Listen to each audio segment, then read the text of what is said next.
Hello friends, মিঠুর পাকশালে আপনাদের সবাইকে স্বাগত। আজ আমি ওটস দিয়ে ভীষণই হাই প্রোটিন একটা খাবার আপনাদের সাথে শেয়ার করছি। তো সবার প্রথমে এখানে 2 চা চামচ পরিমাণে সরষের তেল দিয়েছি। সরষের তেল গরম হয়ে গেলে এখানে হাফ টিস্পুন পরিমাণে জিরে দিয়েছি। জিরেটা একটু ভাজা হয়ে গেলে এখানে একটা ছোটো সাইজের গাজর এবং অর্ধেকটা ক্যাপসিকাম ও একটা টমেটো ছোটো টুকরো করে কেটে রেখেছিলাম, সমস্ত সবজিগুলো একই সাথে দিয়ে দিলাম। এরপর সবজিগুলোকে একটু তেলের মধ্যে নাড়াচাড়া করে নিয়েছি। এরপর এখানে দিয়ে দিচ্ছি স্বাদ মতো লবণ, ওই সাথে 1/4 টিস্পুন পরিমাণে হলুদের গুঁড়ো, ওই সাথে হাফ টিস্পুন পরিমাণে ধনে গুঁড়ো। এরপর মশলাটা দেওয়ার পর খুব ভালো করে আবারও সবজির সাথে মিশিয়ে নিচ্ছি। এইভাবে সবজির সাথে মেশানো হয়ে গেলে এখানে একটু ঝালের জন্য ব্যবহার করে নেব চিলি ফ্লেক্স, তবে আপনারা চাইলে কাঁচা লঙ্কা বা ঝাল লঙ্কার গুঁড়ো ব্যবহার করতে পারেন। আমি এখানে হাফ টিস্পুন পরিমাণে একটু চিলি ফ্লেক্স দিয়ে দিয়েছি। এরপর এটাকে আবার একবার মিশিয়ে নিলাম। তারপর এটাকে ঢাকা দিয়ে একদম লো ফ্লেমে 2 মিনিটের জন্য রেখে দেব। তো 2 মিনিট পর ঢাকাটা খুলে নিয়েছি। এখন সবজিগুলো খুব ভালো মতো সেদ্ধ হয়ে গেছে। এরপর হাতার সাহায্যে আবার একবার খুব ভালো করে সমস্ত সবজিগুলোকে নাড়াচাড়া করে নিলাম। এরপর এখানে দিয়ে দেব 1/4 টিস্পুন পরিমাণে একটু গরম মশলার গুঁড়ো এবং ওই সাথে দিয়ে দিচ্ছি হাফ টিস্পুন পরিমাণে কসুরি মেথি। তবে কসুরি মেথির পরিবর্তে এখানে কুচনো ধনে পাতাও দেওয়া যেতে পারে। এরপর সমস্ত কিছু আবারও খুব ভালো করে একবার মিশিয়ে নিচ্ছি। তো কসুরি মেথি ও গরম মশলাগুলো দেওয়ার পর আবারও 1 মিনিটের জন্য একটু সব কিছু মিশিয়ে নিয়েছি। এরপর গ্যাসের ফ্লেমটা অফ করে দিয়েছি। গ্যাসের ফ্লেমটা অফ করে দেওয়ার পর এখানে নিয়ে নিয়েছি একটা চিজের কিউব।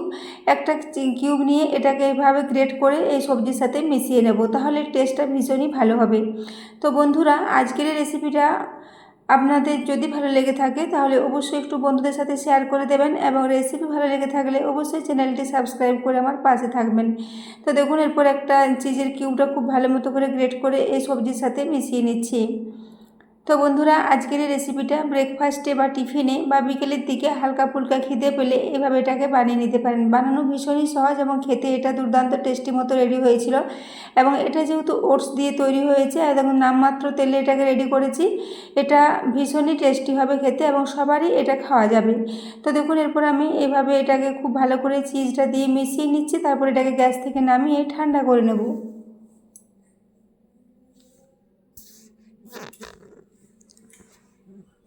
তো এখন এটাকে গ্যাস থেকে নামিয়ে রেখে দিলাম সাইডে। এদিকে আমি মেজারিং কাপ মেপে 1 কাপ পরিমাণে ওটস নিয়েছি। ওটসটাকে একটু মিক্সির জারে করে গুঁড়ো করে নিচ্ছি।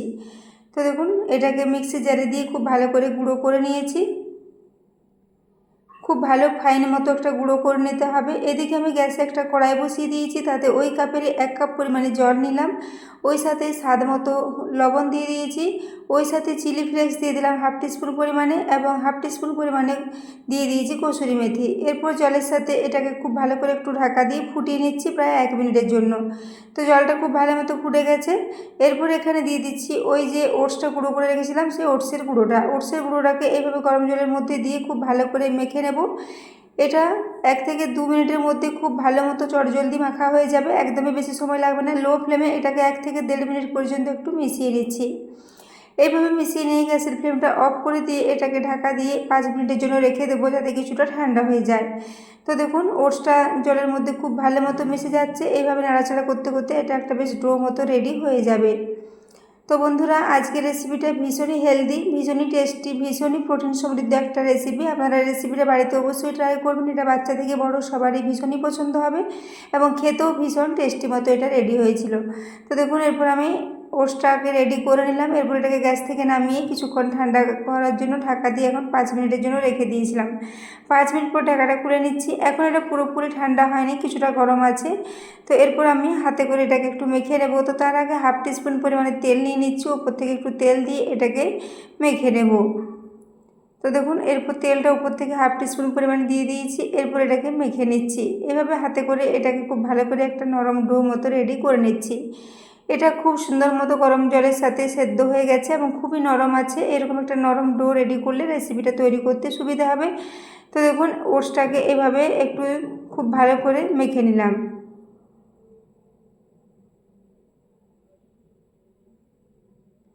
তো এখন দেখুন, এটা খুব ভালো মতো মাখা হয়ে গেছে।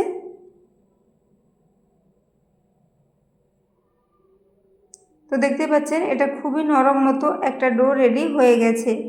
এরপর আমি একটা স্যালারি তৈরি করে নিচ্ছি। তার জন্য 1 চামচ পরিমাণে নিয়ে নিচ্ছি কর্নফ্লোর এবং খুবই অল্প জল দিয়ে একটা বেশ ঘন স্যালারি এখানে তৈরি করে নিচ্ছি। তো এটা এখন দেখুন একদমই রেডি করে নিলাম। এদিকে আমি ওই ডোটাকে নিয়ে নিয়েছি একটা চপিং বোর্ডের উপরে। এরপর এটাকে এইভাবে সমান 3 থেকে 4 ভাগে ভাগ করে নিচ্ছি। তো দেখুন এইভাবে আমি প্রায় 5 ভাগে এটাকে ভাগ করে নিচ্ছি। এভাবে সমস্ত ভাগগুলো রেখে দিচ্ছি এবং একটা ভাগ এখানে নিয়ে নিচ্ছি। একে একে সবগুলো নিয়ে একটু বেলে নেব। তো এইভাবে দেখুন প্রথমে একটা নিয়ে একটু লম্বা করে এটাকে বেলে নিচ্ছি। তো এটা যেহেতু ভীষণই নরম আছে, এটা বেলতে কোনো রকমের অসুবিধা হবে না, খুব ভালো মতো এটা বেলা যাবে। গোল চ্যাপ্টা যে কোনোভাবে আপনারা এটাকে বেলে নিতে পারেন। তো আমি এটাকে একটু লম্বা করে বেলে নিচ্ছি, কারণ আমি এর থেকে কয়েকটা চৌকো চৌকো পিস রেডি করে নেব। সেই জন্য এটাকে প্রথমে এইভাবে লম্বা লম্বা করে একটু বেলে নিচ্ছি। যেভাবে খুশি এটাকে বেলে নেওয়া যাবে, কোনো অসুবিধা হবে না। তো দেখুন আমি এটাকে এভাবে একটু লম্বা করে বেলে নেওয়ার পর একটা ছুরির সাহায্যে সাইডগুলো একটু কেটে নেব, তাহলে এগুলো একটা চৌকো শেপে চলে আসবে। তো বন্ধুরা, আজকের রেসিপিটা আপনাদের যদি ভালো লেগে থাকে একটা কমেন্টে জানাতে ভুলবেন না। তো দেখুন এইভাবে সাইডগুলো কেটে দিলাম এবং উপর নিচ দুদিকের অংশটাও কিছুটা করে কেটে দিচ্ছি। এভাবে কেটে দেওয়ার পর মাঝ বরাবর একটা কাট লাগিয়ে নিলেই দেখুন এগুলো ছোটো ছোটো একটা বেশ চৌকো চৌকো পিসে রেডি হয়ে যাচ্ছে।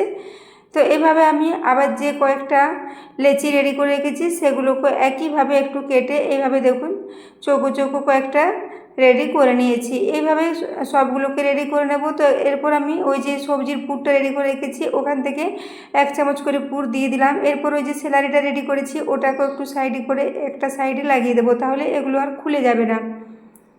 তো দেখুন খুবই অল্প পরিমাণে এটাকে একটু দিয়ে দিচ্ছি, তারপর আঙুলে করে একটু ছড়িয়ে দেব।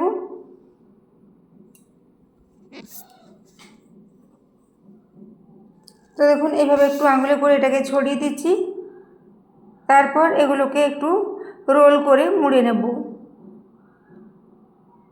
তো দেখুন এইভাবে এটাকে একটু এইভাবে যেভাবে আমরা রোল মুড়ে থাকি সেই রোলের মতো করে এটাকে মুড়ে নিচ্ছি, তাহলে এগুলো খুব ভালো মতো জয়েন্ট হয়ে যাবে, একদমই আর বেরিয়ে যাবে না। এবং ভেতরে যে পুরটা রেডি করেছি সেটার সাথে যেহেতু চিজ দেওয়া আছে ওটাও এর সাথে আটকে থাকবে, একদমই সাইড দিয়ে বেরিয়ে যাবে না। এই যে দুদিকে ফাঁকা অংশ আছে এগুলো দিয়ে কিন্তু বেরিয়ে যাবে না, খুব ভালো মতো ভেতরে সেট হয়ে যাবে। তো দেখুন আমি এরপর আবার একটা এভাবে মুড়ে নিচ্ছি। এইভাবে আমি সবগুলোকে রেডি করে নিচ্ছি। তো দেখুন খুব ভালো মতো এটা সেট হয়ে গেছে। এইভাবে প্রথমে 4টে রেডি করে নিয়েছি, তারপর বাকি সবগুলো একই সাথে রেডি করে নেব। তো এই 4টেকে আমি একটা প্লেটে তুলে নিচ্ছি। এইভাবে দেখুন সবগুলোকে একই সাথে রেডি করে নিচ্ছি। এখন দেখুন সবগুলো একই সাইজের করে রেডি করে নিয়েছি, দেখতেও এগুলো ভীষণই লোভনীয় হয়েছে। তো বন্ধুরা, আজকে রেসিপিটা বাড়িতে অবশ্যই ট্রাই করবেন এবং রেসিপি ভালো লেগে থাকলে একটা কমেন্টে জানাতে ভুলবেন না। তো এইভাবে এগুলোকে রেডি করে নেওয়ার পর গ্যাসে একটা ফ্রাই প্যান বসিয়ে দিয়েছি, তাতে আবারও 2 চামচ পরিমাণে তেল নিয়ে নিলাম। খুব বেশি তেল লাগবে না, অল্প তেলে এগুলো খুব ভালো মতো ভাজা হয়ে যাবে। তো এরপর আমি গ্যাসের ফ্লেমটা এখন তেলটা গরম হওয়ার পর লোতে করে দিয়েছি। লো ফ্লেমে এইভাবে একে একে সবগুলো তেলের মধ্যে দিয়ে দিচ্ছি। এভাবে একটু জায়গা করে সাইড করে করে সবগুলো একই সাথে দিয়ে দেব। তো খুবই অল্প তেলে এইভাবে সবগুলো খুব ভালো মতো ফ্রাই হয়ে যাবে এবং উপরটা ভীষণই খাস্তা মতো রেডি হবে এবং ভেতরটা সবজির পুরেও ভর্তি থাকবে। তো বন্ধুরা, আজকের রেসিপিটা সম্পূর্ণ নতুন ধরনের একটা রেসিপিটা আপনাদের যদি ভালো লেগে থাকে তাহলে অবশ্যই একটা লাইক করে দেবেন এবং বন্ধুদের সাথে শেয়ার করতে ভুলবেন না। তো দেখুন এরপর আমি উপর নিচের দিকটা প্রায় 1.5 থেকে 2 মিনিট মতো একটু ভেজে নিয়েছি। তারপর এগুলোকে উল্টে নিচ্ছি। তো দেখতে পাচ্ছেন এখন একটু হালকা কালার এসেছে নিচের দিকটা। এভাবে সবগুলোকে উল্টে নিলাম। উল্টে নেওয়ার পর আমি আবারও কিছুটাকে চিজ গ্রেট করে রেখেছি, সেই চিজটাকে উপর থেকে একটু দিয়ে দেবো। তো দেখুন একটা চিজের কিউবকে আমি আগে থেকে এভাবে গ্রেট করে রেডি করে রেখেছিলাম। এরপর প্রত্যেকটার উপরে এইভাবে কিছুটা করে চিজ ছড়িয়ে দিচ্ছি।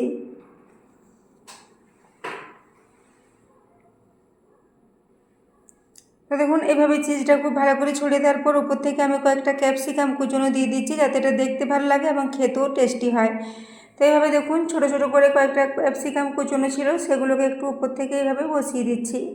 তারপর এটাকে একটু ঢাকা দিয়ে প্রায় 1 থেকে 1.5 মিনিট পর্যন্ত রেখে দেবো, তাহলে চিজটাও খুব ভালো মতো মেল্ট হয়ে যাবে এবং ক্যাপসিকামটা খুব ভালো মতো সেদ্ধ হয়ে যাবে। তো দেখুন এখন আমি প্রায় 2 মিনিট পর ঢাকাটা খুলে নিয়েছি, দেখতে পাচ্ছেন খুব সুন্দর মতো চিজটা মেল্ট হয়ে গেছে এবং ক্যাপসিকামটা সেদ্ধ হয়ে গেছে। এরপর দেখুন একটা হাতার সাহায্যে এগুলোকে প্লেটে তুলে নিচ্ছি। তো এইভাবে আমি প্লেটে একে একে সবগুলোকে নিয়ে সার্ভ করে দেবো। তো বন্ধুরা, এগুলো খেতে দুর্দান্ত টেস্টি হয়েছিল। রেসিপিটা আপনারা বাড়িতে অবশ্যই ট্রাই করবেন। তো দেখুন, এরপর আমি এগুলোকে একে একে সব এই প্লেটের মধ্যে সাজিয়ে নিচ্ছি।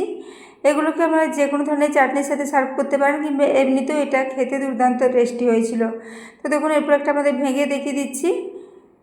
ভীষণই খাস্তা এবং উপরটা ভীষণই খাস্তা এবং ভেতরটা সবজিতে ভরা, খুবই ভালো রেসিপি একটা রেডি হয়েছিল। তো বন্ধুরা, আজকের রেসিপিটা এতক্ষণ পর্যন্ত দেখার জন্য আপনাদের অশেষ ধন্যবাদ।